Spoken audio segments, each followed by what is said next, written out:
High বন্ধুরা, কেমন আছে সবাই? আশা করি খুব ভালো আছে, আমিও খুব ভালো আছি। তো আজকে দেখো এঁচোড়ের তরকারি নিয়ে চলে এসেছি আমি তোমাদের সামনে। অনেকদিন পর আমি নিজের আওয়াজে তোমাদের সাথে কথা বলছি। তো তোমরা সবাই ভালো থেকো, আমিও ভালো আছি।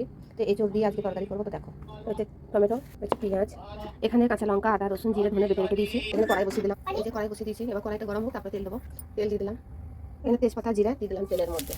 পেঁয়াজ, পেঁয়াজটাকে ভেজে নিলাম। পাশে মাছ রান্না হচ্ছে, এটা হচ্ছে চারাপোনা মাছ। তো আদা রসুনটা দিয়ে দেবো, ভালো করে আদা রসুনটা ভেজে নেবো। আদা দেওয়ার পরে নুনটা দিয়ে দেবো। আমি ঠিকঠাক এখানে নুন দিয়ে দিলাম। তোমরা সবাই জানো এইসব রান্না করতে, এটা নতুন কিছু বলার কিছু নেই। তো আশা করি আমার সাথে সবাই ভালোই জানো।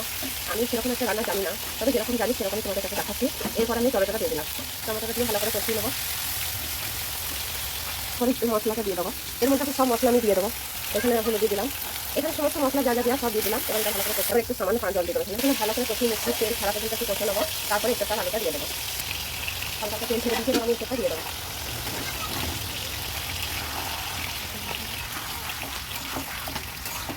হয়ে গেছে, এরপর এখানে জল দিয়ে দেবো। অল্প জল দেবো, কেন একটা সিদ্ধই আছে, আর পানি দেবো না, এইটাকেই হয়ে যাবে। এই গরম মশলাটা দিয়ে দেবো। গরম মশলাটা দিয়ে দিলাম, কিছুগুলো পাতা দিয়ে দিলাম।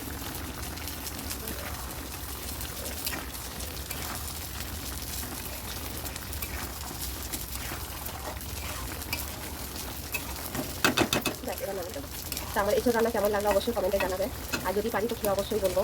তা তোমরা যদি পারো তো এরকমভাবে বানিয়ে দেখতে পারো, কিন্তু খুব সুন্দর লাগে খেতে। তখন কেমন টাটা।